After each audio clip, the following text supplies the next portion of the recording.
Students कैसे हैं आप? होप आप सब लोग बहुत अच्छे से हैं। Students, as we all know that हमारे पास अब बहुत कम समय बचा हुआ है क्लास 10th एंड 12th बोर्ड एग्जाम्स प्रिपरेशन के लिए। As we all know that pandemic season में दिस टाइम कोरोना अगेन हमारे स्टडी के ऊपर एक बहुत ज़्यादा इफेक्ट अभी ऑलरेडी डाल चुका है, जिसके कारण हम लोग अभी बहुत डिस्टर्ब हैं। वी ऑल नो दैट कि हमें नहीं पता चल रहा है कि हमें कैसे पढ़ना है, क्या प्लानिंग करनी है, क्या स्ट्रेटेजी करनी है, because everywhere there is only one news, corona है। कोरोना के केसेस बढ़ते जा रहे हैं, जिसको लेकर के आप लोग भी वरीड हैं, हम भी वरीड हैं, सब लोग वरीड हैं। बट इसके कारण जो सबसे बड़ा ड्रॉबैक सामने आ रहा है वो ये आ रहा है, हमारी क्लासेस, हमारी पढ़ाई पर इसका सबसे ज़्यादा इफेक्ट देखने को मिल रहा है। सो स्टूडेंट्स, मैंने आप लोगों के लिए एक बहुत इंपॉर्टेंट और बहुत ही ज़्यादा एक इंपॉर्टेंट चीज़ मैं आप लोगों के लिए लेकर आया हूं, जो आप लोगों के लिए इस बोर्ड एग्जाम्स में बहुत ज़्यादा हेल्पफुल होने वाली है। अगर आप घर पर हैं, आप क्लासेस नहीं अटेंड कर पा रहे हैं, आप क्लासेस ज्वाइन नहीं कर पा रहे हैं, this video will really help you to solve the sample paper. Because मैंने यहां पर क्लास 10th के लिए यहां पर मैंने मैथमेटिक्स स्टैंडर्ड सैंपल पेपर 2020-21 का मैं कंप्लीट सॉल्यूशन इन डिटेल आपके पास लेकर के आ रहा हूं। स्टूडेंट, जैसा कि हम सब लोग जानते हैं, इस साल का जो हमारा सैंपल पेपर आया हुआ था, उस सैंपल पेपर के बेसिस पर ही हमारा फाइनल ईयर का जो पेपर है बोर्ड एग्जाम्स का वो डिजाइन होगा, वो पैटर्न को फॉलो करेंगे। तो अगर हम उस पेपर को देखें तो वी ऑल नो दैट जो हमारा क्वेश्चन पेपर है वो बेसिकली दो पार्ट्स में डिवाइड है, part A and part B. And part A में हमारे दो सेक्शंस हैं, section A and section B, and part B contain 3 sections. So अभी हम यहां पर पार्ट ए की बात करें तो जिसमें हम सेक्शन ए यहां पर हम इस वीडियो में आपके साथ डिस्कस करेंगे। आगे आने वाले सारे वीडियोस में मैं सेक्शन ए के अंदर पार्ट ए के अंदर जो सेक्शन बी है वो डिस्कस करूंगा आपके साथ, जो कि केस स्टडी बेस्ड क्वेश्चन है, जो कि इस साल इंट्रोड्यूस हुआ है हमारे इस करिकुलम में, जिसमें आपको ये देखना जरूरी है कि इस पर बेस्ड क्वेश्चन हम कैसे सॉल्व करेंगे, हमारी अप्रोच क्या होगी क्वेश्चंस को सॉल्व करने की, हम क्या स्ट्रैटेजी को फॉलो करेंगे ताकि हम इन क्वेश्चंस को अटेम्प्ट कर पाएं एंड सॉल्व कर पाएं। बिकॉज ये क्वेश्चंस बेसिकली एक केस पर बेस्ड होते हैं, जो कि आपको किसी भी चैप्टर से रिलेवेंट मिल सकते हैं। सो आपको ऑलराउंड सभी चैप्टर्स का एक कोर नॉलेज होना इंपॉर्टेंट है। अभी मैं यहां पर आपके साथ स्टैंडर्ड का ये पेपर डिस्कस कर रहा हूं, आफ्टर दैट मैं आपके साथ बेसिक का भी पेपर डिस्कस करने वाला हूं। सो हम यहां पर स्टार्ट करते हैं सेक्शन ए, सेक्शन 1 का first question. Okay, for this like as all we know that question 1 to 16 all questions carry 1 mark। so अब यहां पर इंपॉर्टेंट ये है कि क्वेश्चंस 1 मार्क के हैं। सो ऑब्वियस सी बात है, जो एग्जामिनर है, जो यहां पर जिन्होंने पेपर सेट किया है, वो ये जानते हैं कि भाई 1 मार्क से क्वेश्चन में हम आपको ज्यादा हार्ड वर्क और ज्यादा टाइम नहीं देना है। उसके हिसाब से ये क्वेश्चंस फ्रेम किए जाते हैं, क्वेश्चंस प्लान किए जाते हैं, ताकि आप इन पर ज्यादा टाइम वेस्ट ना करें एंड क्विक सोल्यूशन निकालें एंड अपना आंसर लिखें। बिकॉज ये सारे क्वेश्चंस अभी जो लिखा हुआ है ये very short type of questions है, यहाँ पर एमसीक्यूज नहीं मिलने वाले हैं आपको, ये सारे आपको सॉल्व करके दिखाने पड़ेंगे, बट सॉल्यूशन जो होगा not too much lengthy, short में आपको करना है। ठीक है, तो स्टार्ट करते हैं क्वेश्चन नंबर 1। सो क्वेश्चन नंबर 1 अगर हम देखें तो इसमें लिखा हुआ है कि like if x into y is equal to 180 and HCF of x comma y is 3, then find the LCM of x comma y। सो देखिए, सबसे पहले तो आप देख रहे हैं x into y, so we consider that कि these are the two numbers जिनका प्रोडक्ट हमें 180 गिवन है, and HCF of that two number is 3, so find the LCM of two numbers. So students, हम सब लोग बहुत अच्छे से जानते हैं इस चीज को कि किसी भी दो नंबर्स का जो अगर हम LCM निकालते हैं, लाइक दो number suppose x and y consider किया, तो HCF, here I write solution, HCF of x comma y, it means that HCF of these two number multiply by LCM of these two number, the same number का HCF into same number का जो LCM है वो always equal होता है उन numbers के product के, ऑलवेज इक्वल होता है उन नंबर्स के प्रोडक्ट के। सपोज मैंने यहां पर एक दो नंबर ले लिए, सपोज 10 and 20, तो 10 and 20 का जो HCF होगा and LCM of 10 20 will be equal to the product of that two number, it means that 10 into 20, okay? So आप होपफुली ये समझ गए होंगे कि दो नंबर्स का HCF इंटू दो नंबर्स का LCM इक्वल होता है product of that number.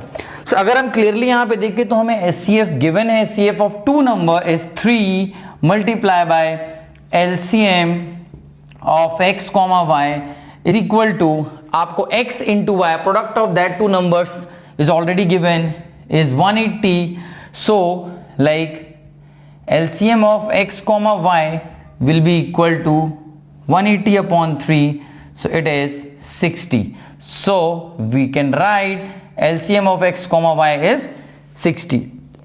This is your answer.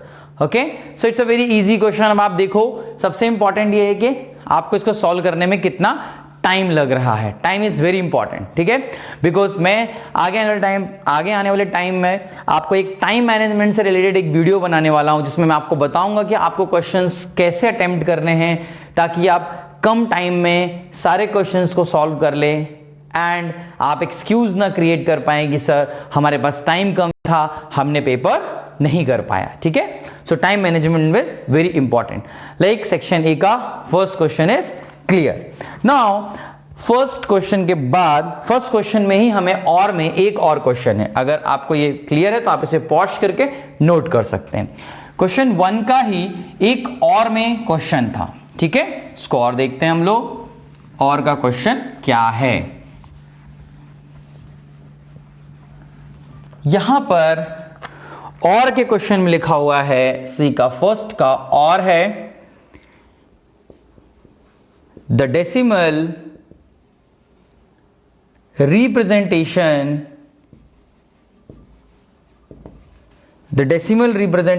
of 14587 divided by 2 to the power 1 into 5 to power 4 will terminate after how many decimal places? How many decimal places?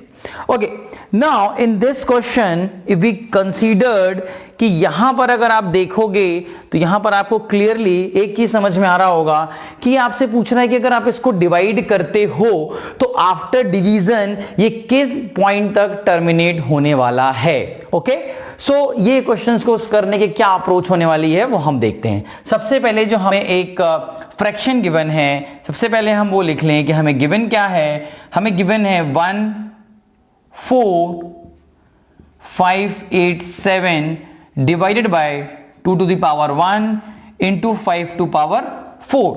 अब देखिए basically अगर मैं आपसे यहां पर बात करूं कि सपोज मुझे इसको डिवाइड करना है तो डिवाइड करने का सबसे इजीएस्ट वे क्या हो सकता है। डिवाइड करने का सबसे इजीएस्ट वे ये हो सकता है कि हमें सिर्फ टर्मिनेटिंग पूछना है कि किस नंबर तक ये टर्मिनेट होने वाला है। ओके, सो हम क्या करने वाले हैं, ये जो डिनोमिनेटर दिख रहा है इसे हम 1 000 1000 10000 1 के साथ नंबर ऑफ जीरोस में इसको हम कन्वर्ट कर देंगे ताकि वो इजीली हम उसके पॉइंट्स को वहां पर पुट अप कर पाए। ओके, सो उसके लिए हमें क्या करना पड़ेगा, उसके लिए हम करेंगे, अगर आप देखिए तो हमें यहां पर अगर 10 का फॉर्म लेना है, 5 to the 10, यहां 5 to the power 4 है एंड यहां पर 2 to the power 1 है। अगर हम यहां से एक 5 ले लें तो 5 to the 10 होता है, लेकिन 5 क्यूब इट इज 125, तो मैंने यहां पर 2 क्यूब अपॉन 2 क्यूब का मैंने मल्टीप्लाई और डिवीजन कर दिया। ऐसा मैंने क्यों किया, देखिए ध्यान से। अब आप अगर मैं इसको कुछ इस तरीके से करता, like 2 to the power 3 and 5 to power 4 and numerator is 2 to the power 3। अब आप देखिए यहां पर 2 to the power कितना हो जा रहा है 4, बेस सेम है, पावर्स ऐड हो जाएंगे, to the power 4 and 5 to the power 4। So अगर मैं इसको कुछ इस तरीके से लिखूं 1 4 5 8 7 multiply by 8 divided by 2 into 5 whole to the power 4। यहां पर 3 है, इसका पावर 1, तो कंप्लीट पावर 4, ये पावर 4 हो गया। 2 5 10। अगर हम इसका मल्टीप्लीकेशन देख लें तो I will get 1 1 1 6 9 6 divided by, hope आपको ये मल्टीप्लीकेशन में किसी भी प्रकार की कोई दिक्कत नहीं होगी ना। 5 2 10 10 टू द पावर 4 मतलब 1 2 3 4।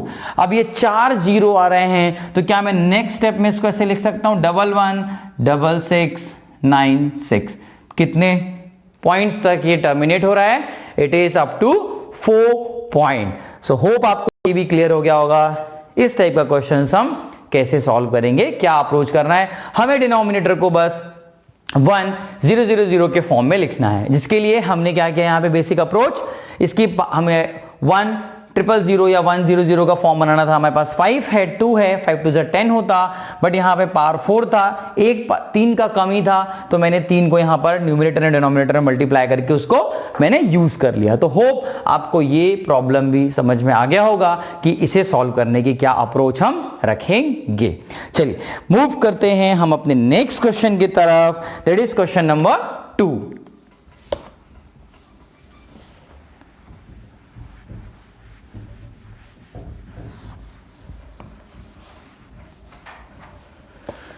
अब हम क्वेश्चन नंबर 2 देखते हैं। क्वेश्चन नंबर 2 में क्या पूछ रहा है हमसे। क्वेश्चन नंबर 2 हमसे बोल रहा है, if the sum of the zeros of quadratic polynomial, if the sum of the zeros of quadratic polynomial, quadratic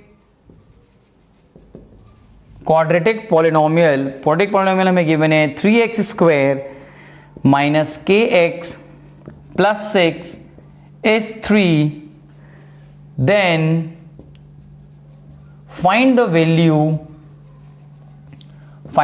of k. So now if we are just going to just read करना है question को पहले तो, because questions को आपको अगर समझ में नहीं आ रहा है क्वेश्चन, तो आप कोशिश करें कि आप क्वेश्चन को कम से कम एटलीस्ट 2 टाइम्स पढ़ें। बिकॉज हो सकता है जब आप एक बार फ्लो में क्वेश्चन पढ़ो तो आप कुछ चीजें स्किप कर जाओ, छोड़ जो आपको समझ में नहीं आ रहा हो। जब आप दोबारा पढ़ते हो तो आपको अगेन कुछ नए पॉइंट्स उस क्वेश्चन से मिलते हैं। सो अगर मैं इस क्वेश्चन को देखता हूं तो यहां पर लिखा हुआ है, if the sum of the zeros of quadratic polynomial, हमें sum of the zeros given है। सो सबसे पहले अगर मैं सॉल्यूशन की बात करूं, सो मेरे पास एक क्वाड्रेटिक, स्टैंडर्ड क्वाड्रेटिक पॉलिनोमियल क्या होता है मेरा, ax square plus bx plus c equal to 0। It is a quadratic equation, we are talking about quadratic polynomial, so we can write in the form of p of x is equal to ax square plus bx plus c। Now अभी मैं यहां पर अगर बात करूं तो मेरे को यह पता है हमें कि सम ऑफ जीरोस मतलब alpha plus beta. Alpha plus beta क्या होता है मेरा, माइनस बी अपॉन ए, ये मुझे गिवन है। अब मैं अगर अपने स्टैंडर्ड इक्वेशन से कंपेयर करूं तो मेरे पास a के प्लेस पर कितना है 3 है, b के प्लेस पर कितना है माइनस k, एंड c के प्लेस पर है 6। Now sum of the zeros we considered, इनके जीरोस जो है वो अल्फा एंड बीटा हैं, तो sum of the zeros alpha plus beta is minus b by a. Already alpha plus beta हमको गिवन है कि वो 3 है, that is minus of b के प्लेस पे minus of k upon a के प्लेस पर 3 3 9 equal to k। So k की वैल्यू आपके पास आ चुकी है k equal to plus 9, k equal to plus 9। So hope you can understand कि क्वेश्चन को सॉल्व कैसे करना है। चलिए मूव करते हैं हम लोग अब अपने नेक्स्ट क्वेश्चन के तरफ। नेक्स्ट क्वेश्चन भी आपका pair of linear equation in two variable से है। सो होप अगर ये आपको क्लियर हो गया हो तो इसे आप नोट कर सकते हैं। सम ऑफ द जीरोस के ऊपर ये बेस क्वेश्चन था हमारे पास। Now question number 3, section A में हमें 16 क्वेश्चन मिलने वाले हैं, जिसमें जो इंटरनल चॉइसेस गिवन हैं वो हमें ओवरऑल 1 2 3 4 क्वेश्चंस में हमें चॉइसेस मिलने वाली हैं। ठीक है, सो क्वेश्चन नंबर हम 3 पर मूव करते हैं। लिखा हुआ है फॉर व्हाट वैल्यू ऑफ के, for what value of k the pair of linear equation आपको गिवन है 3x plus y equal to 3 and 6x plus ky equal to 8 does not have a solution. So as we all know that कि अगर does not have की condition हमें given है कि यहां पर आपको ये बताया जा रहा है कि यहां पर जो सॉल्यूशन है does not have a solution, आपको सॉल्यूशन नहीं पता है। सो अगर हम देखिए सबसे पहले तो मैं जब सॉल्यूशन स्टार्ट करूं तो स्टैंडर्ड मुझे पता होना चाहिए कि पेयर ऑफ लीनियर इक्वेशन का जो स्टैंडर्ड फॉर्म है वो क्या होता है। पेयर ऑफ लीनियर इक्वेशन का स्टैंडर्ड फॉर्म है वो है a1x plus b1y plus c1 equal to 0, a2x plus b2y plus c2 equal to 0। अब आप लोग सब लोग जानते हैं कि जो पेयर ऑफ लीनियर इक्वेशंस हैं ये एक आपको लीनियर इक्वेशन देता है। जो लीनियर इक्वेशन क्या होता है वो हमेशा आपको एक स्ट्रेट लाइन देती है। ठीक है, तो मतलब आपके पास दो स्ट्रेट लाइन हो गई। So on depending on that straight line ये डिफाइन करेगा either lines are intersecting or lines are parallel or lines are coincide। तो यहां पर अगर कंडीशंस हमने पढ़ रखी हैं कि अगर लाइंस कोइंसाइड कर जाती हैं तो दे have a unique solution, and अगर लाइन एक दूसरे के ऊपर लाइन अगर पैरेलल होती हैं तो हम लोग बोल सकते हैं कि उसका कोई भी सॉल्यूशन नहीं होता है, मतलब does not have any solution. And if lines are coincide तो हम क्या बोलते हैं उसको, हम बोलते हैं कि they have no solution. Okay, sorry, they have a infinite many solutions. Okay, so now अगर हम इन केसेस पे बात करें तो स्टैंडर्डली देखिए अगर आप 3 इधर लिखा हुआ है, 3 मतलब C1 और 8 मतलब C2, ये इस तरफ लिखा है या इस तरफ लिखा हो, आपको C1 C2 आप इधर भी लिख सकते हैं एंड दैट फोर साइड भी आप लिख सकते हैं, उसमें आप कोई भी चेंजेस करें उसमें कोई फर्क नहीं पड़ने वाला है। So for the condition of they have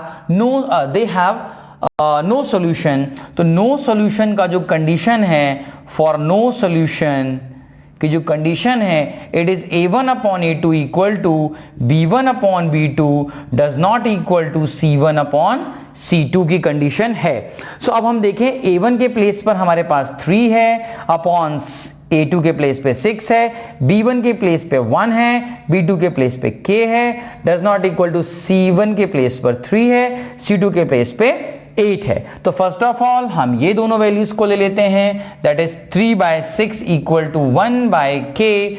so 3 1 जा 3 2 जा 6, k का वैल्यू आ जाता है हमारे पास 2, k का वैल्यू हमारे पास कितना जाता है, 2 आ जाता है। नाउ अब हम इन दोनों को ले लें।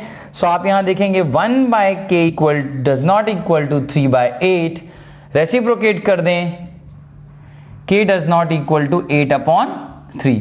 सो फॉर these two values, दो वैल्यू, कौन कौन सा वैल्यू, k आपको इस इक्वेशन में 2 अगर आप रख देते हो, इफ k इक्वल टू 2 रखते हैं तो does not have a solution, आपको कोई भी सॉल्यूशन नहीं मिलने वाला है। एंड सिमिलरली अगर आप यहां पर k does not equal to 8/3 रखते हैं तो ये condition does not equal to k, आपको दोनों कंडीशन लिखनी है k की, आप k 8/3 भी नहीं रख सकते हैं। ठीक है, अगर आप इसको डज नॉट इक्वल टू 8/3 रखते हैं तभी ये condition does not have a solution को फुलफिल करता है। तो होप आपको कॉन्सेप्ट समझ में आ रहे होंगे कि क्वेश्चंस को सॉल्व कैसे करना है, अप्रोच क्या है, बेसिक्स थॉट्स आपके क्या हैं, आपने कैसे पढ़ रखा है, सारी चीजों को रिकॉल करेंगे तभी हम क्वेश्चंस को अटेम्प्ट कर पाएंगे।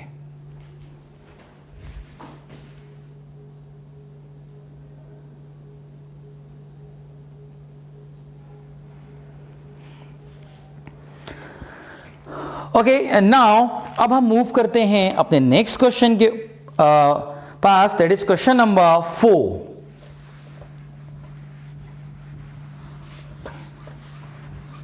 क्वेश्चन नंबर 4 जो है, if the 3 chairs and 1 table of cost 1500 rupees. Okay students, यहां पर ये जो क्वेश्चन आप देख रहे हो, ये again question pair of linear equation in 2 variable से ही रिलेटेड है. आपको सिर्फ इसकी इक्वेशंस बनानी है. उसको बहुत केयरफुली देखते हैं अगेन कैसे सॉल्व करेंगे.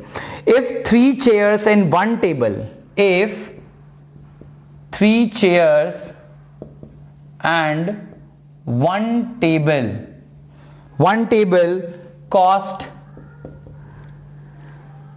1500 and 6 chairs and 1 table cost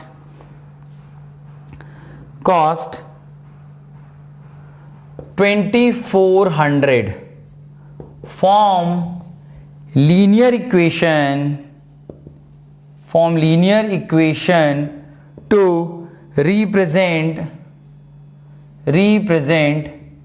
the situation.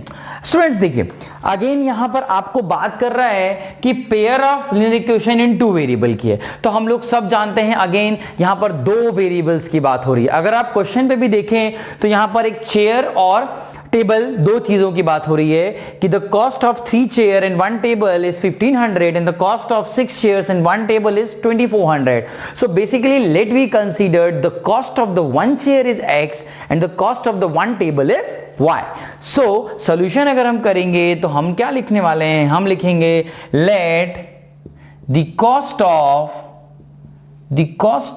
1 chair be x rupees and the cost of 1 table be y rupees. Okay, so the cost of 1 chair is x rupees and the cost of the 1 table is y rupees. अब आप देखिए condition 3 chairs, it means that 3x plus 1 table, क्योंकि क्या है बेटा, इन दोनों को मिलाकर ही तो 1500 रुपए है ना, तो मिलाने का मतलब ऐड करना. 3x plus 1 into y, या मैं इसको डायरेक्टली y भी लिख सकता हूं.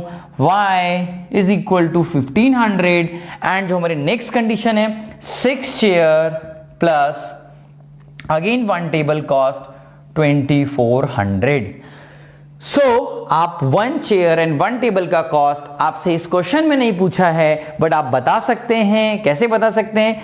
बहुत सारी मेथड से सॉल्व करने की. आप इसे एलिमिनेशन मेथड से सॉल्व कर सकते हैं, क्रॉस मल्टीप्लिकेशन से सॉल्व कर सकते हैं, एज वेल आप इसे सब्स्टिट्यूशन मेथड से भी सॉल्व कर सकते हैं. But this year cross multiplication method हमें नहीं पढ़ना है, बट हमें आना चाहिए कि सॉल्व कैसे करते हैं by using the cross multiplication method. So basically आपसे सिर्फ यहां पर इतना ही पूछा था कि आप सिचुएशन बता दीजिए कि सिचुएशन कैसी बनने वाली है for this question. So this is your answer, like 3x plus y equal to 1500, 6x plus y equal to 2500.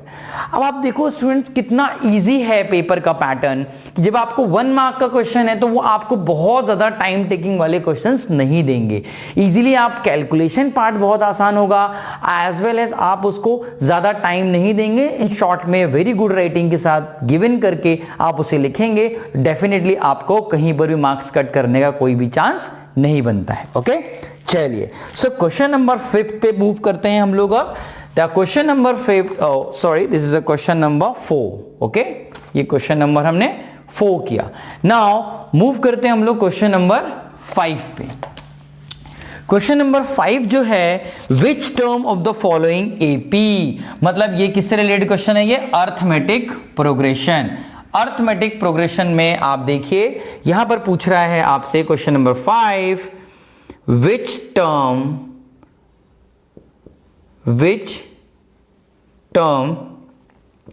of the following AP आपको ऑलरेडी गिवन है 27, 24, 21 डैश डैश डैश इज 0. अब जीरो पूछने का क्या मतलब है? ऑब्वियस सी बात है, जब जीरो पूछ रहा है तो ये जो एपी है ना, ये डिक्रीज वाली एपी है, तभी तो ये नंबर कहीं ना कहीं जाके जीरो हो जाएगा। देखो 27, 24, 21 ऐसे करते करते ये कहीं पर जाके जीरो हो जाएगा, फिर उसके बाद से उसकी नेगेटिव नंबर्स चलना स्टार्ट हो जाएंगे। तो अभी यहां पर इंपॉर्टेंट ये है कि इसका कौन सा वाला term, which term is going to be zero. तो क्या करेंगे हम लोग, सबसे पहले गिवन एपी में हम लोग यहां पर लिखने वाले हैं, गिवन एपी में जो फर्स्ट टर्म है दैट इज हम उसको ए से रिप्रेजेंट करते हैं, वो हमारे पास कितना है 27।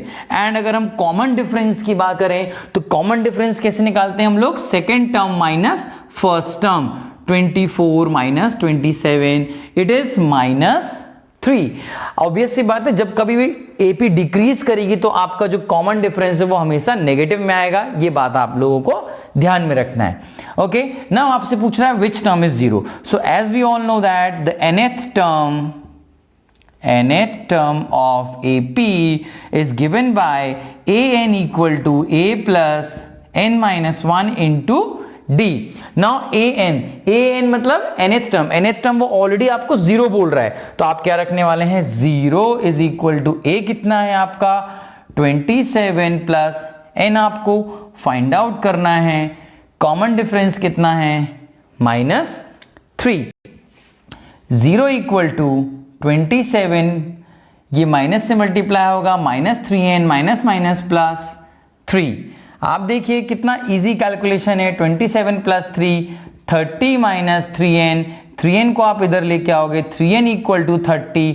सो क्लियरली आप लिख सकते हो n equal to 30/3, the value of n is 10।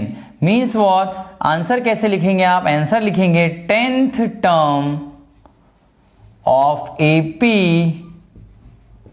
will be zero, will be zero।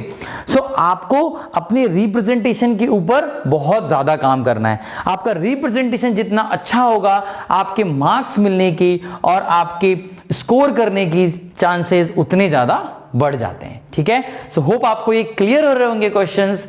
Again अगर आपको किसी भी क्वेश्चन में डाउट आता है तो आप प्लीज कमेंट बॉक्स में जाकर के मुझे पर्सनली क्वेश्चंस पूछ सकते हैं कि सर मुझे ये समझ में नहीं आया, आप इसके ऊपर वीडियो बना दीजिए, एक separate video for a separate questions. Definitely I can always help you to make sure that कि आपको सारे क्वेश्चंस बन जाने चाहिए। Okay, so now question number 5 भी हमारा क्लियर है। हमें अभी तक 5 क्वेश्चंस हमने किए, पांचों क्वेश्चंस में हमें किसी भी टाइप की कोई भी प्रॉब्लम आई थिंक सो नहीं होनी चाहिए। ठीक है, चलिए क्वेश्चन नंबर 5 में ही हमें और में एक और क्वेश्चन गिवन है, वो भी एपी से ही रिलेटेड है, तो हम उसे भी देख लेते हैं। क्वेश्चन नंबर 5 का जो और है वो क्या है।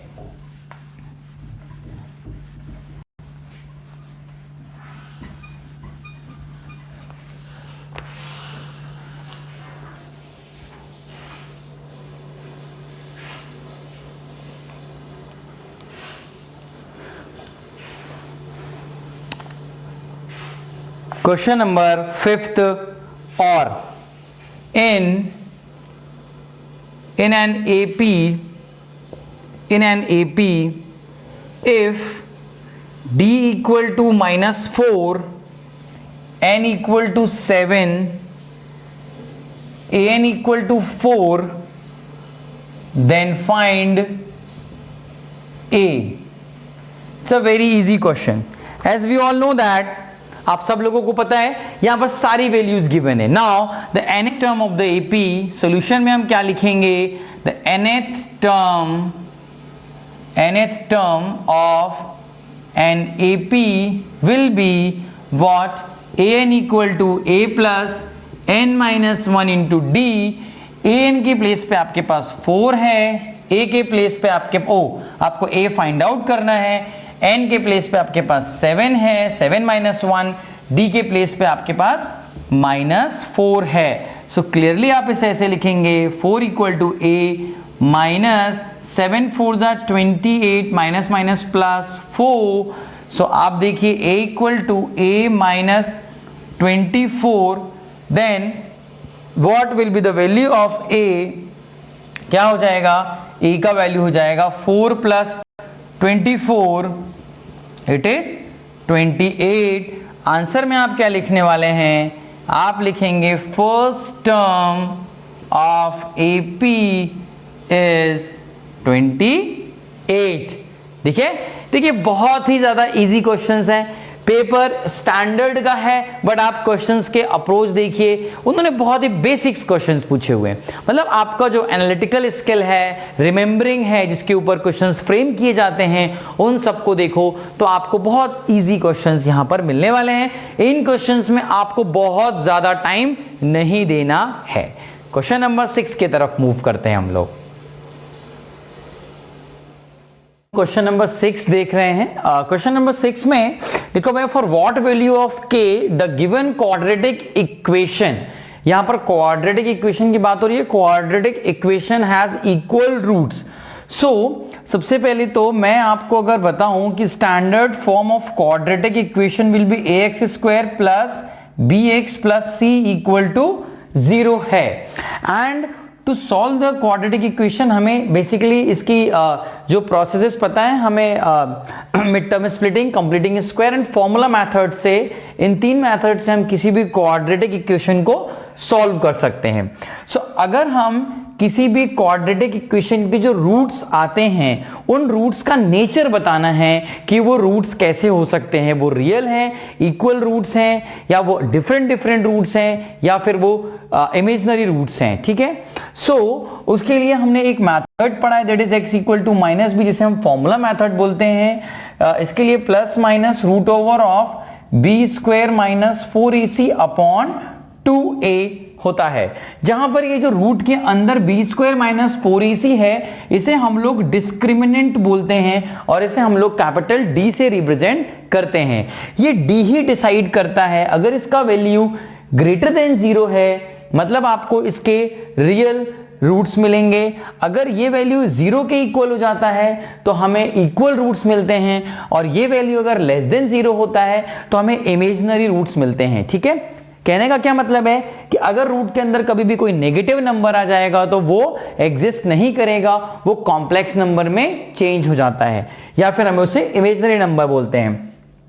तो किसी भी नंबर के लिए जो हैज इक्वल रूट्स, ये पर्टिकुलर डिस्क्रिमिनेंट डिसाइड करता है। So d equal to b square minus 4ac मुझे डिफाइन करेगा, कंडीशन बोल रहा है has equal roots. Equal roots की कंडीशन है कि d हमारा 0 होना चाहिए। d मतलब b square minus 4ac should be equal to 0। Now when you compare this given quadratic equation by the standard one, you will get, आपको मिलेगा a के प्लेस पे 9 है, b के प्लेस पर 6 है, 6k है, एंड c के प्लेस पे 4 है। अब आप देखिए डायरेक्टली अगर वैल्यू रखते हैं, b square 6k square minus 4 into a is how much, a is 9, and what is the value of c is 4। It is, अगर आप इसको सॉल्व करेंगे you will gate 6 6 36 k square minus 9 4 36 and 4 4 16 16 4 16 9 144 equal to 0. Now k square equal to 144 upon 36, or you can say that k square equal to root over of plus minus 144 upon 36.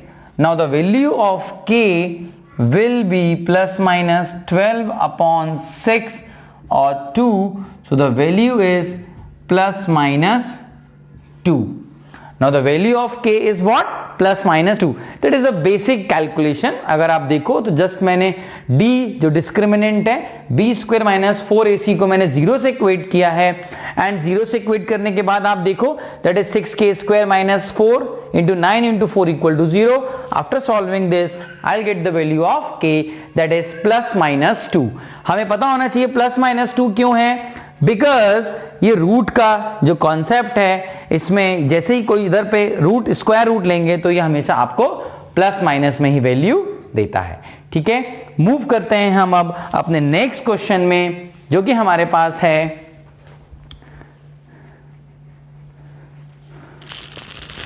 Question number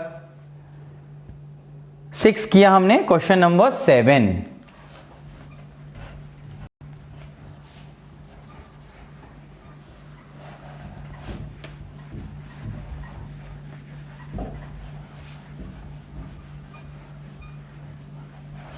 question number 7 में हम move करते हैं। Okay, question number 7 है find the roots of the equation. Quadratic equation आपको given है x square plus 7x plus 10 equal to 0। तो इसे आप जब सॉल्व करेंगे आपको इसके रूट्स बताने हैं। तो गिवन है आपको quadratic equation x square plus 7x plus 10 equal to 0। इसे आप बेसिकली फॉर्मूला मेथड से भी कर सकते हैं, इसे आप कंप्लीटिंग स्क्वायर से भी कर सकते हैं, and mid term splitting method या फैक्टराइजेशन मेथड से भी आप इसे सॉल्व कर सकते हैं। बट अब चूंकि 1 मार्क का क्वेश्चन है, so there is no need to solve it by formula method because थोड़ा सा लेंदी हो जाएगा, टाइम टेकिंग ज्यादा होगा। इसे मैं आपको बार बार बोल रहा हूं, यहां पर टाइम मैनेजमेंट बहुत ज्यादा जरूरी है। ओके, सो मैं बेसिकली इसको मिड टर्म स्प्लिटिंग से करना चाहूंगा सॉल्व। देखिए, आप 10 को 1 से मल्टीप्लाई करेंगे 10 एंड 10 के अगर आप फैक्टर्स निकालते हैं, सो 10 के फैक्टर्स आते हैं 2 5 and 5 plus 2 will give 7। Directly ये हो जा रहा है x square plus 2x plus 5x plus 10 equal to 0। From these to take it x common, x plus 2, यहां से 5 common, x plus 2 equal to 0। Complete equation से you will get x plus 2 and x plus 5 equal to 0। तो एक आपका value आ रहा है x का, it is -2। इसे आप क्या करते हैं, इस पर्टिकुलर x प्लस 2 को आप 0 से इक्वेट करते हैं, you will get x equal to -2 and in this form x plus 5 equal to 0 से इक्वेट करते हैं तो x will give you -5. These are the two roots for the given quadratic equation. So ये बहुत ही आसान है, ये मिड टर्म स्प्लिटिंग मेथड से आप इसे सॉल्व कर सकते हैं। ठीक है, चलिए अब हम मूव करते हैं अपने नए क्वेश्चन की तरफ। दैट इज क्वेश्चन नंबर, ये हमने 7 किया। 7 में अभी हमारे पास एक और क्वेश्चन और है, हम उसको भी देखते हैं। 7th का और क्या है, ओके नाउ 7th का हम और करने वाले हैं, इसे देखते हैं। हाँ, for what value of a quadratic equation 3ax square minus 6x plus 1 equal to 0 has no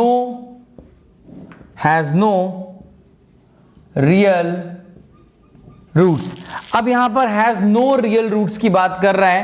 for no real roots के लिए सच कंडीशन आपको पता होनी चाहिए। सोल्यूशन अगर मैं बताऊं, so for no real roots for quadratic equation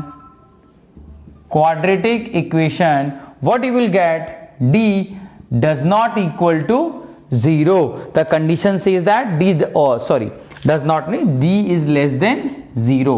d जो है आपका डिस्क्रिमिनेंट वो 0 से छोटा होना चाहिए। 0 से छोटा होने का मतलब है कि वो नेगेटिव नंबर आपको देगा, तो नेगेटिव नंबर आ जाएगा तो वो कभी भी आपको नो रियल रूट्स नहीं देगा, आपको वो हमेशा इमेजिनरी रूट्स मिलेंगे वहां पे। ठीक है, सो d की जगह पर we all know that b square minus 4ac should be less than 0। The value of b from this is -6 square minus 4 into a का वैल्यू कितना है 3a इंटू c का value 1 equal that is less than 0। Now 6 6 36 minus 4 3 12 less than 0, so the value 12a।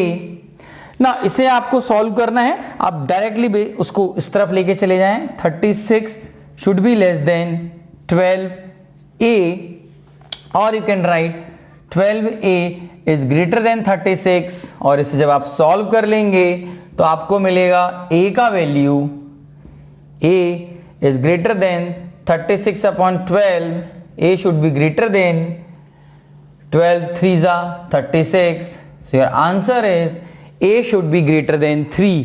अगर इस particular equation में a का value 3 से बड़ा होगा तब हमें इसके जो सॉल्यूशंस आपको मिलने वाले हैं, लिखा हुआ है for what value of a the quadratic equation has no real roots, इसकी a की 3 से बड़ी वैल्यू आएगी तो हमें इसमें नो रियल रूट्स मिलेंगे फॉर दिस वैल्यू.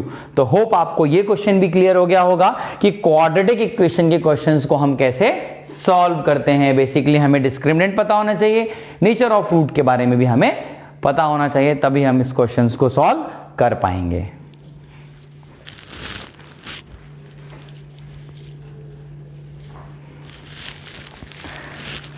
ओके चलिए अब हम आगे बढ़ते हैं अपने नेक्स्ट क्वेश्चन की तरफ. Question number 8.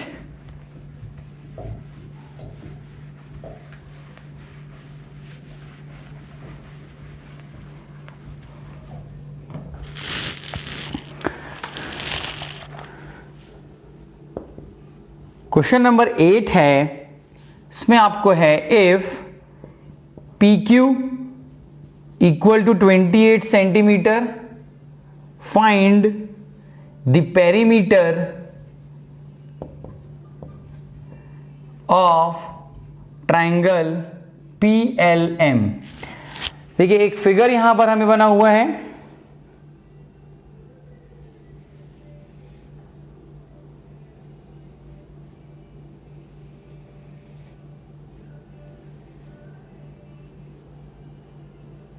PL M touching point is N, here Q, यहां पर T है. ओके देखिए हमें सर्कल में एक बहुत इंपॉर्टेंट कॉन्सेप्ट पता है कि tangents from this point, like whenever a circle touching one point in that, किसी भी पॉइंट पे अगर टच करता है तो उसे हम बोल सकते हैं कि वो उसका टेंजेंट है. एंड अगर दो पॉइंट पे कट करता है तो दैट इज कॉल्ड सीकेंट. मतलब ये हम यहां बात कर रहे हैं टेंजेंट के लिए. तो टेंजेंट हमें बेसिकली पता है कि from a given point the tangents of the circle should be equal. अगर ये आपको पी क्यू देख रहे हैं आप और यहां पे पी टी है, the tangents of the circle is always be equal. And आपको गिवन है इस फिगर में, अगर आप देखें तो आपको जो गिवन वैल्यू है वो है PQ, that is 28 centimetre. PQ 28 centimetre है एंड आपसे पूछ रहा है what is the perimeter. Perimeter मतलब तीनों साइड का सम कितना होगा. मतलब हमें फाइंड आउट करना है that is PL plus LM plus PM कितना होने वाला है. नाउ क्लियरली देखिए इसको.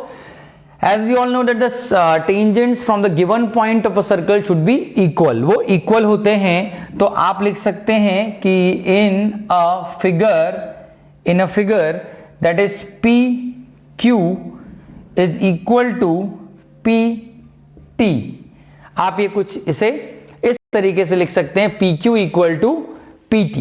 अब देखिए क्या मैं इसको ऐसे लिख सकता हूं, PQ को मैं अगर ब्रेक करके लिखूं तो I can write PL plus LQ and PT को मैं ब्रेक करके लिख सकता हूं PM प्लस MT. क्लियरली देखिए आप, अगर आपको इसका पेरीमीटर निकालना है, लेकिन अब जब आप इसका पेरीमीटर फाइंड आउट करेंगे तो आपको ये पता है कि पेरीमीटर के लिए मुझे ये LM का लेंथ चाहिए और मुझे PL और PM चाहिए, बट मेरे पास अभी PQ है. तो what is the process to find this the length of PL. मैं डायरेक्टली नहीं निकाल सकता हूं. हाँ, मुझे एक चीज और पता हो सकता है कि again it is a tangent. So ये जो पॉइंट आप देख रहे हैं इस गिवन पॉइंट L से the tangent from the circle like QL is equal to LN and from the given point M the tangent of the two circle is NM is equal to MT. ये है मेरे पास, but मुझे अभी ये नहीं पता है कि मैं PL का डिस्टेंस में कैसे फाइंड आउट करूंगा. तो मैंने अभी यहां पर क्या किया, PL plus LQ is equal to PM plus MT. Okay, now अब मैं लिखूं in triangle P L M. Perimeter क्या होता है? Basically sum of the all side of the triangle. It means that P L plus L M plus P L plus L M plus P M. Okay, आप देखिए इसको, P L plus L M plus P M. ठीक है, clear है? देखिए, क्या मैं इस एल एम को ब्रेक कर सकता हूं इस दो पार्ट में? How? P L plus L M को मैंने ब्रेक कर दिया, एल एम को मैंने ब्रेक किया, L N plus N M plus P M. मैं इसे कुछ इस तरीके से मैंने ब्रेक कर दिया है। Okay, P L plus L Q and P M plus M T. Okay, very good. So P L plus L Q, ये देखिए, ये जो एल क्यू देख रहे हो आप, दिस एल क्यू, ये जो एल क्यू देख रहे हो आप, क्या मैं इसको ऐसा बोल सकता हूं कि that L Q is equal to L N and similarly यहां पर भी आप बोल सकते हो कि that's N M is equal to M T. ये मैंने आपको भी बताया कि from the given point L the tangent of Q L and L N should be equal. तो मैं इसको रिप्लेस कर दूं, पी एल एल क्यू की जगह मैं यहां पर लिख सकता हूं, अभी मैं एल एन की जगह पर मैं लिख सकता हूं L Q plus N M की जगह पर मैं लिख सकता हूं M T plus P M. और अगर आप देखें P Q plus L Q is equal to P M plus M T, तो मैं इसे twice of P L plus L Q लिख सकता हूं। Now as we all know that P L plus L Q मेरा है कितना value? P L plus L Q basically मेरा पी क्यू है, जिसे मैं 28 बोलूंगा। So the perimeter is 56 centimetre. So perimeter is what? How much? It is 56 centimetre. So आप देखो, थोड़ा सा ट्रिकी क्वेश्चन है, थोड़ा सा इसमें आपको कैलकुलेशन का नीड है। बेसिकली आप इसको देख सकते हो कि हमने इसको किस अप्रोच से सॉल्व किया।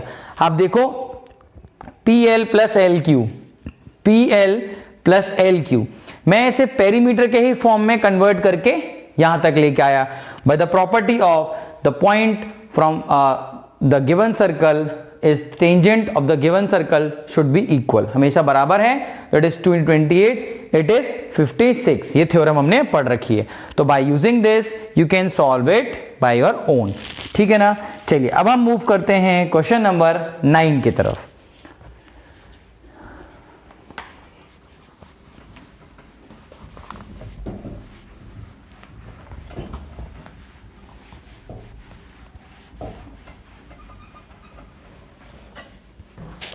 ओके स्टूडेंट्स, क्वेश्चन नंबर 9 क्या है?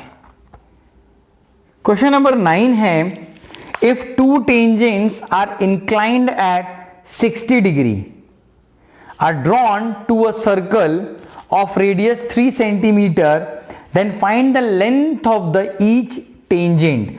आपको ईच टेंजेंट का लेंथ बताना है। तो मैं यहां पे क्वेश्चन पूरा नहीं लिख रहा हूं, आप इसको क्वेश्चन सैंपल पेपर से भी देख सकते हैं। डायरेक्टली इसको देखते हैं। If two tangents are inclined, this is the two tangents are inclined at, कितने पर है ये? कितने पर इंक्लाइन कर रहा है? 60 डिग्री पर। ठीक है, यहां कहीं पर सर्कल का सेंटर है and these are the angles which makes 90 degree, ये आपको पता होना चाहिए। एंड अगर इफ आई कंसीडर्ड, इसमें कोई वैल्यू नहीं दी है तो मैं खुद कंसीडर कर लेता हूं P A B, a given point P, the tangents are A P and B P are equal. ठीक है, तो यहां से कितने डिग्री का एंगल बनाते हैं? ये यहां से 90 डिग्री का एंगल फॉर्म करते हैं, ठीक है। एंड रेडियस आपको गिवन है 3 सेंटीमीटर एंड 3 सेंटीमीटर।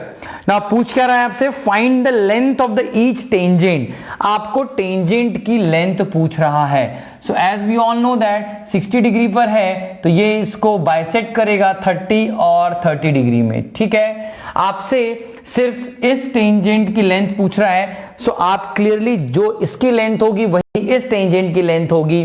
तो आपको अगर इस डायग्राम को आप दोबारा से ड्रॉ कर लेते हैं तो देखिए, अगर मैं इसको इस तरीके से कुछ ड्रॉ करूं, यहां पर ये 90 डिग्री है, 90 डिग्री का पॉइंट ए पर है, यहां पर मैंने 30 डिग्री ले लिया है, it is the point P, और ये जो पॉइंट आप देख रहे हैं ये ओ है, ओ ए इज 3 सेंटीमीटर, ठीक है। अब आपको AP का लेंथ चाहिए, that is the length of AP।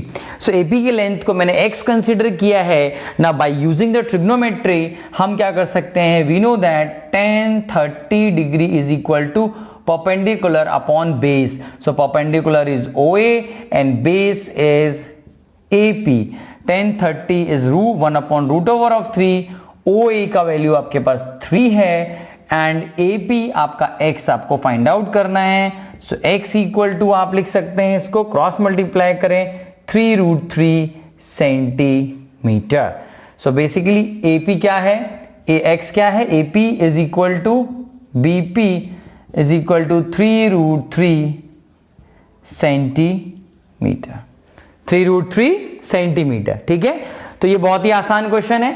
सिर्फ आपको इसमें इतना देखना है कि ये 90 डिग्री है, बाइसेक्ट करेगा 30 पे, 60 आपको एंगल गिवन है, आपने 30 डिग्री लिया एंड जो AP का लेंथ होगा वही आपका BP का लेंथ होगा। तो it is a very basic process जिसको यूज करके आप इसको सॉल्व कर सकते हैं and you will get the value of AP equal to BP equal to how much, it is 3√3 centimetre.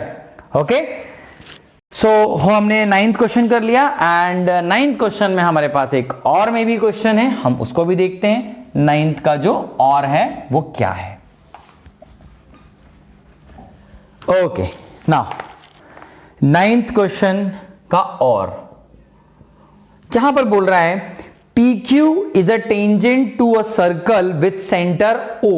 Question paper आप लोगों के पास होने चाहिए सॉल्व करने के पहले। PQ is a tangent to the circle with centre O। यहां पर एक सर्कल है, ओके, सर्कल का सेंटर क्या है बच्चों, O है, ठीक है। And PQ is a tangent to the circle at the point P।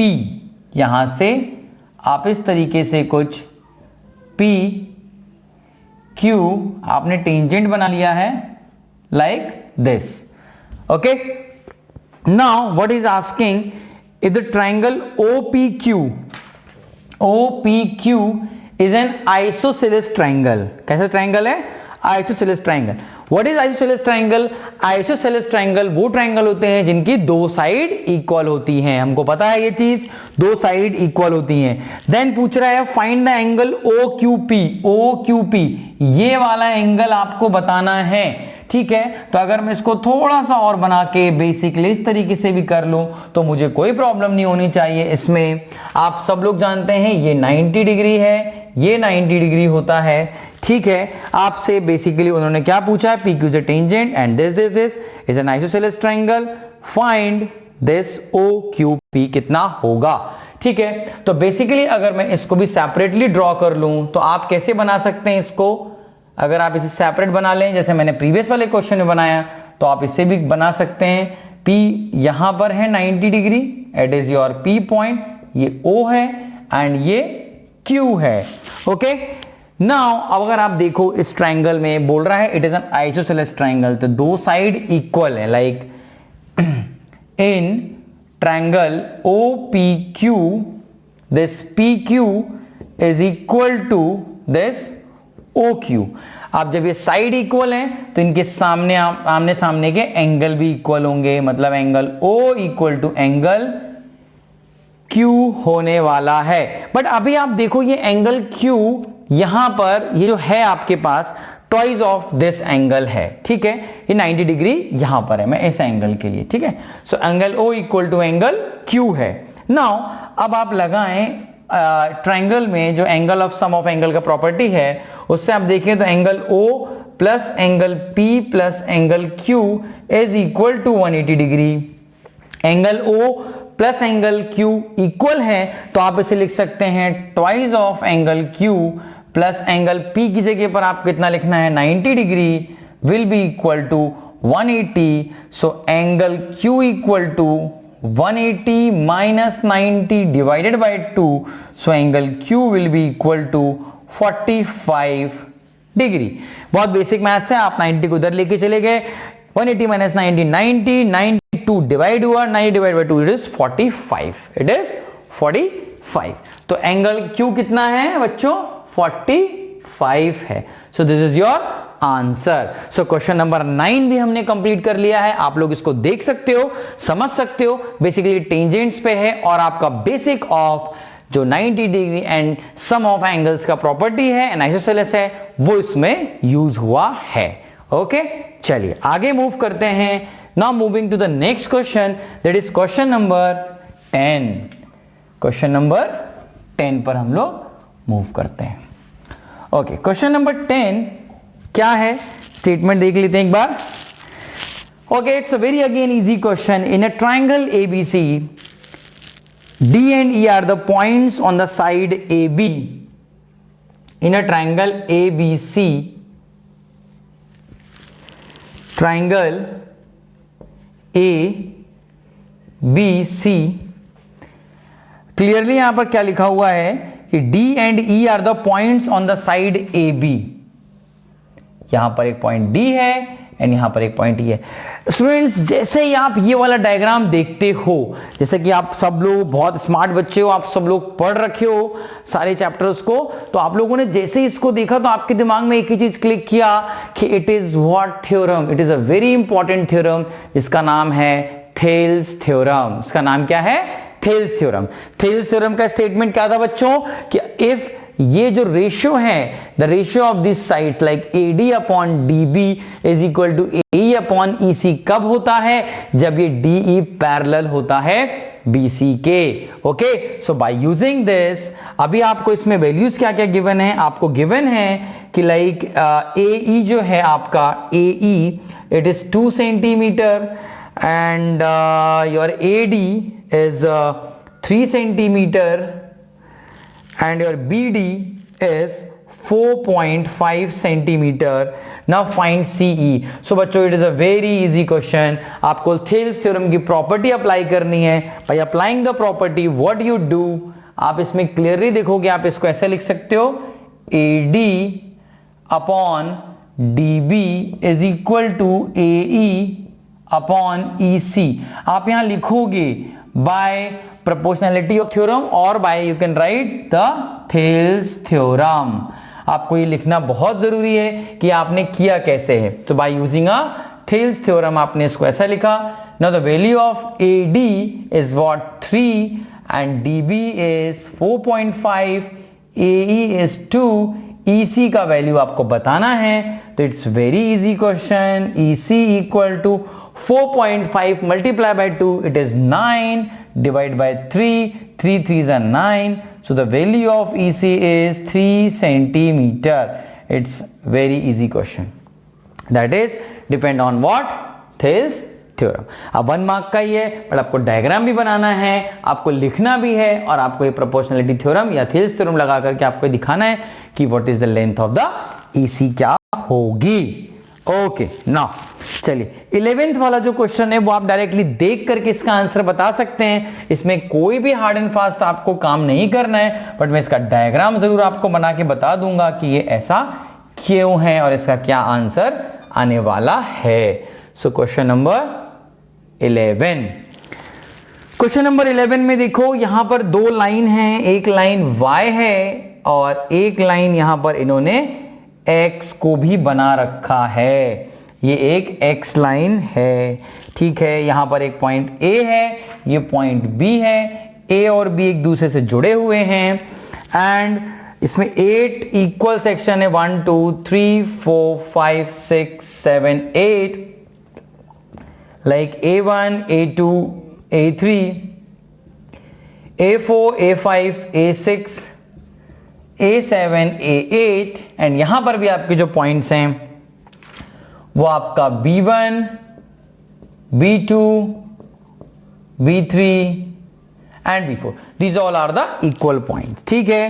And इन्होंने B5, ओ सॉरी मैंने बस एक पॉइंट कम कर दिया है, इसको आप एक पॉइंट और ले लें, B3, B4, B5, B3, B4, B5, okay ना। इन्होंने क्या किया है, ये पॉइंट को B5 को A8 से जोड़ दिया है जो कि C सेक्शन पर कट कर रहा है। अब आपसे वो देखो तो क्वेश्चन पूछ रहे हैं आपसे, point have been marked at equal distance on line X and Y in what ratio C divides AB। C AB को किस रेशो में डिवाइड करता है। आप डायरेक्टली इसका आंसर देख करके लिख सकते हैं। देखिए बच्चों कितने सेक्शन है, यहां पे 8 सेक्शन हैं। अगर आप इसको इस तरीके से देखो तो आप इसके 8 सेक्शन इस तरीके से आप कुछ ड्रॉ कर सकते हैं। 1 2 3 4 5 6 7 8, तो ये 8 पार्ट हो गया।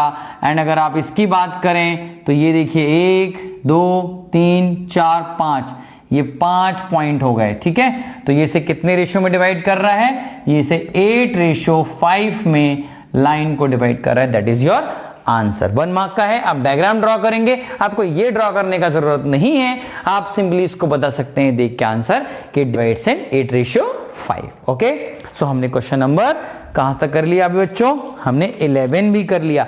Now move to the question number 12।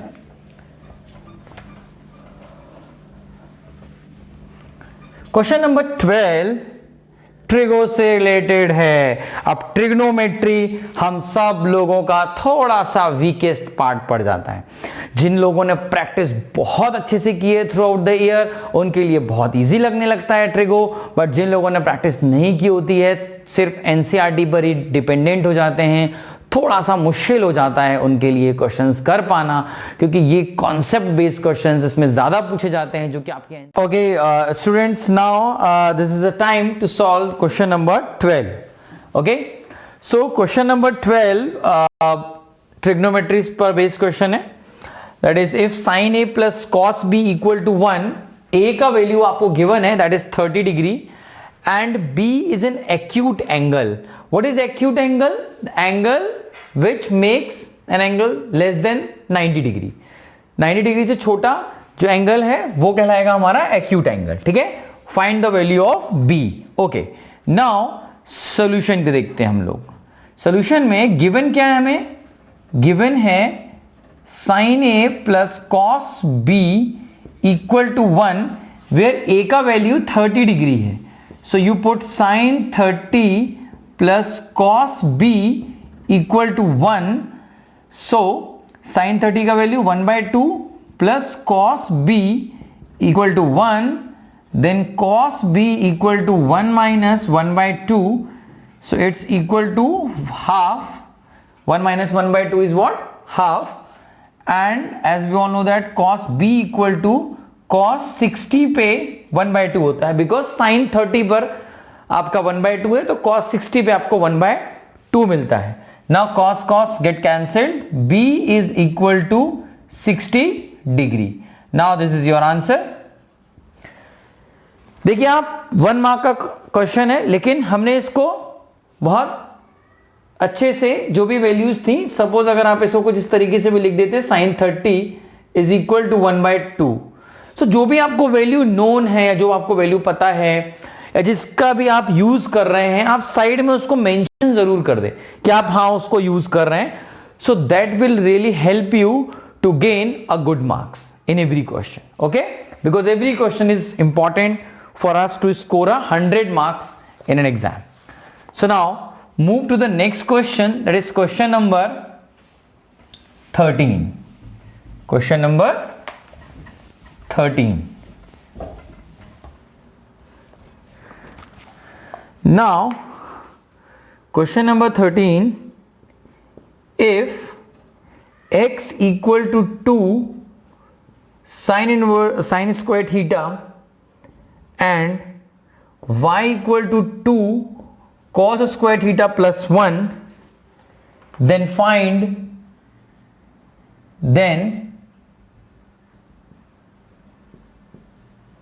find x plus y. हमें क्या फाइंड आउट करना है? We have to find x plus y. Okay, now अगर x plus y find out करना है तो x plus y will be equal to what? x कितना given है हमें? 2 sin square theta plus 2 cos square theta plus 1. From these two we will take 2 common, so sin square theta plus cos square theta plus 1. By using the identity sin square theta plus cos square theta equal to 1, you can put this in this place 1 plus 1. 2 ones are 2 plus 1 will give you 3. So 3 will be your answer. 3 will be your answer. Okay? Clear है कैसे करना है हमको इनको questions को? Okay, now चलिए move करते हैं हम लोग नेक्स्ट क्वेश्चन पे. That is question number 14. Question number 14.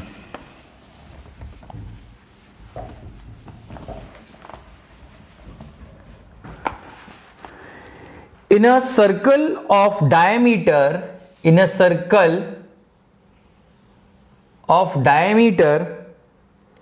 42 centimetre. So given क्या है? This is question number 14. Given है आपको diameter of a circle is 42 centimetre. So what will be the radius? It is d by 2. 42 by 2 is 21 centimeter. Now if an arc subtends an angle of 60 degree, arc कितना angle subtend कर रहा है sorry 60 degree का angle बना रहा है. Okay, सो ये A point है, ये B पॉइंट है. सो आपसे पूछ रहा है at the centre where pi is equal to 22/7, then what will be the length of the arc? इस आर्क की लेंथ कितनी होगी? So length of the arc क्या होगा? Theta upon 360 into 2 pi r. Okay, theta का value कितना given है हमें? 60 degree. 60 degree upon 360 multiply by 2 into 22/7 into radius कितना है? 21. ओके, 0 0 6 1 जा 6 6 जा 7 1 जा 7 3 जा 2 1 जा 2 3 जा 3 से 3 cancel. Your answer is 22 centimetre because it is a length of the arc. Length of the arc. देखिए कितना इजी कैलकुलेशन है. अगर आप थोड़ा सा इसमें फोकस करके देखते हैं तो यहां पर अगर आपको क्वेश्चन 1 मार्क का है, ओके, तो आपको कैलकुलेशन का जो पार्ट है वो भी 1 मार्क के अकॉर्डिंग ही है. आपको बहुत इजीली सारी चीजें कट जाती हैं, आपका आंसर बहुत जल्दी आ जाता है.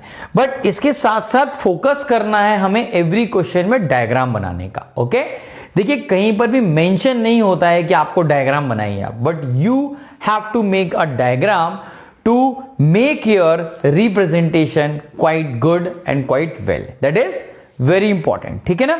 तो आप लोगों को ध्यान रखना है कि चाहे क्वेश्चन आपका 1 मार्क का हो, आपको डायग्राम मस्ट है बनाना. ओके, चलिए मूव करते हैं हम लोग क्वेश्चन नंबर 15 पर. होप आपको ये क्वेश्चन क्लियर हो गया होगा कैसे करना है.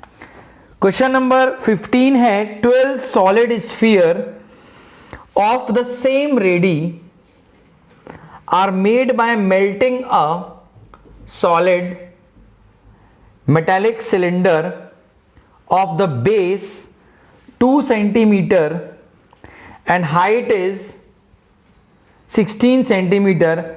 Find the diameter of each sphere. देखिए 12 सॉलिड स्फीयर है. ओके, सो क्वेश्चन में सबसे पहले तो हमें यहां पर 12 सॉलिड स्फीयर की बात हो रही है, जिसे मेल्ट करके are melting a solid metallic cylinder, जिसे एक मेटेलिक सिलेंडर बनाया जाता है। ओके, एक मेटेलिक सिलेंडर बनाया जाता है।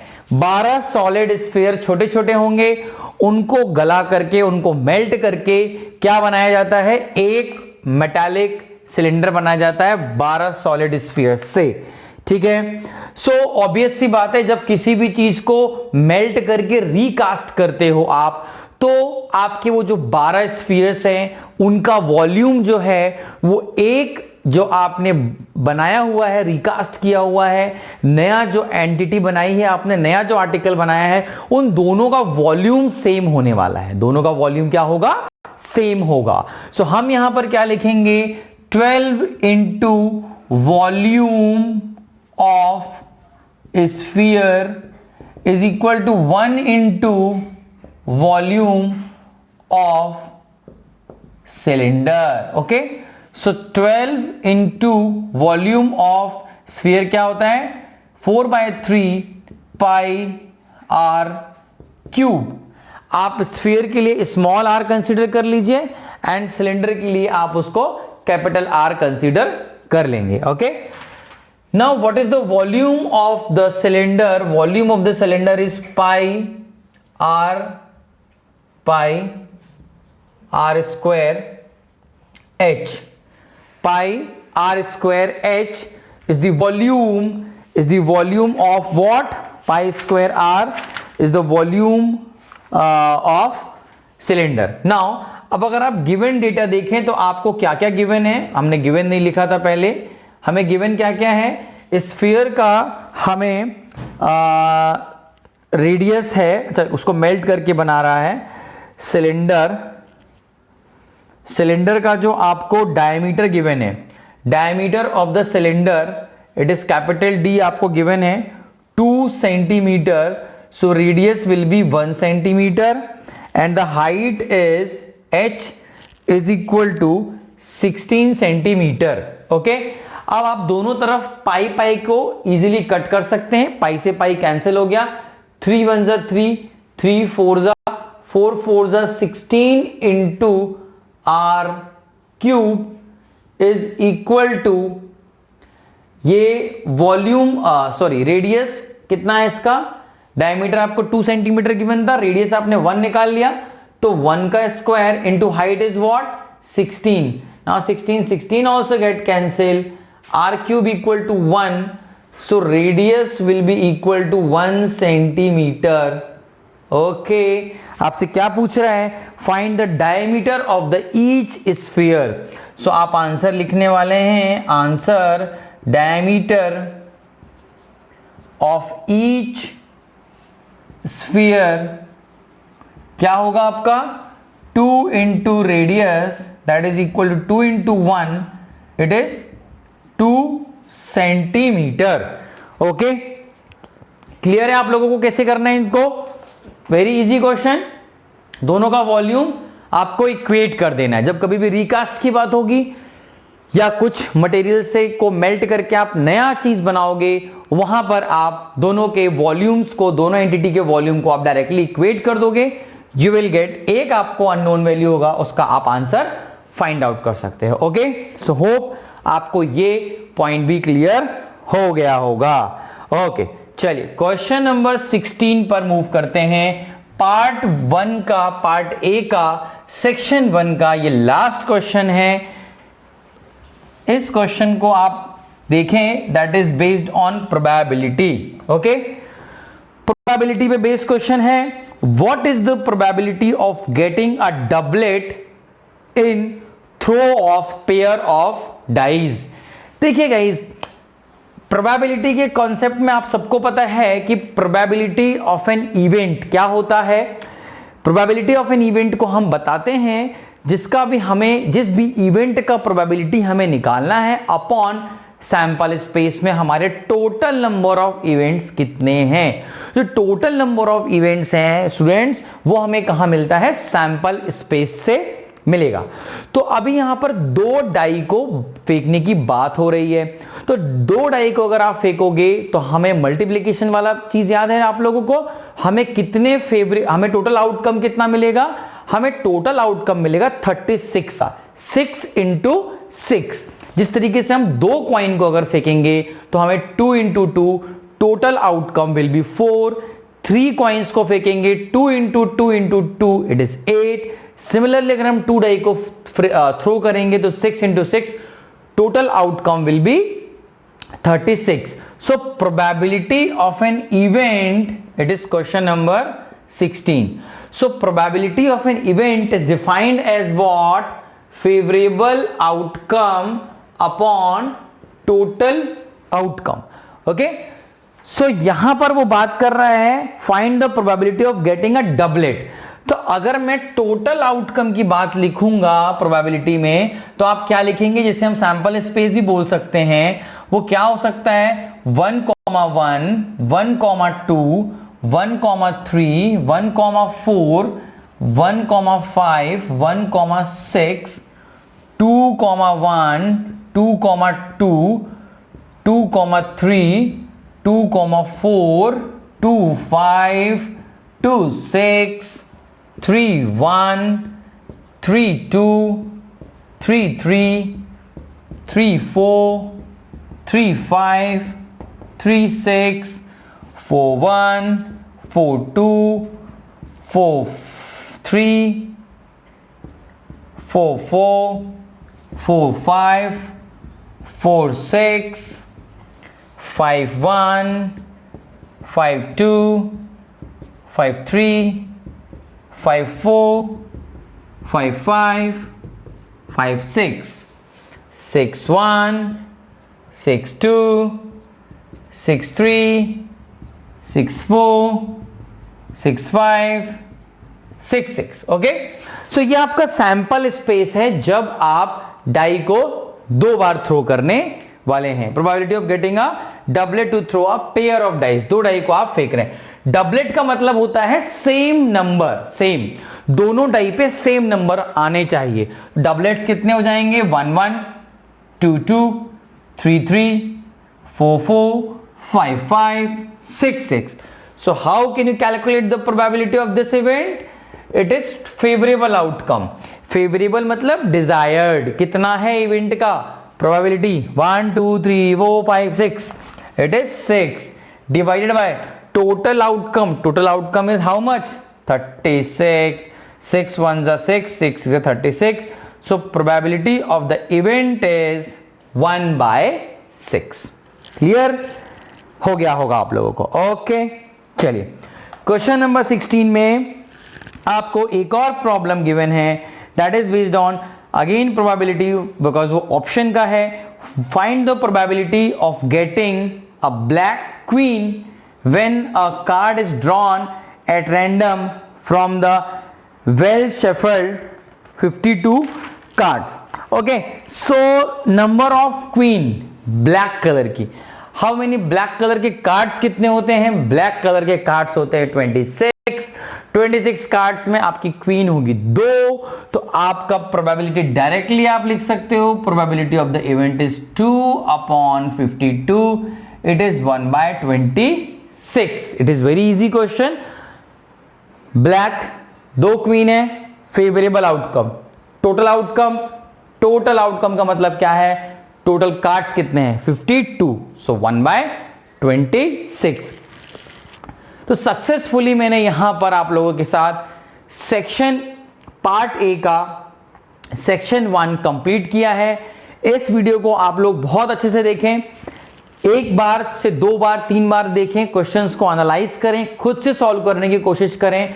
एंड वन मोर थिंग, आप क्वेश्चंस को अगेन सॉल्व करें अपने लेवल पे, आप टाइम को रिड्यूस करते जाएं। और भी बहुत सारे सैंपल्स पेपर्स हैं हमारे पास, आप और सैंपल पेपर्स के साथ प्रैक्टिस करें, टाइम को कम करें कि आप 16 क्वेश्चंस को करने में आप कितना कम से कम टाइम ऑक्यूपाई करते हैं, वो आपके लिए एक बेटर होने वाला है। अब हम लोग नेक्स्ट वीडियो में देखेंगे कि हाँ सेक्शन 2 कैसे करना है, that is case study based questions. Case study based question करने के लिए आप लोगों के पास क्वेश्चन पेपर होना मस्ट है। वेबसाइट्स में आप लोगों को अपलोड कर दूंगा, इसमें मैं लिंक में आप लोगों को क्वेश्चन पेपर शेयर कर देता हूं, सैंपल क्वेश्चन पेपर। आप पेपर को देखें, एनालाइज करें, क्वेश्चन को अच्छे से प्रैक्टिस करें, आप लोगों को फ्रूटफुल रिजल्ट डेफिनेटली मिलेगा। Okay, thank you. For more details के लिए आप लोग चैनल को सब्सक्राइब करना मत भूलना, बेल आइकन को प्रेस करो एंड प्लीज प्लीज प्लीज आप लाइक्स करो, कमेंट्स करो। आप लोगों को जो भी डाउट्स आता है आप मुझसे पूछो, नेक्स्ट वीडियो में मैं आपके सारे डाउट्स क्लियर करूंगा। Bye bye.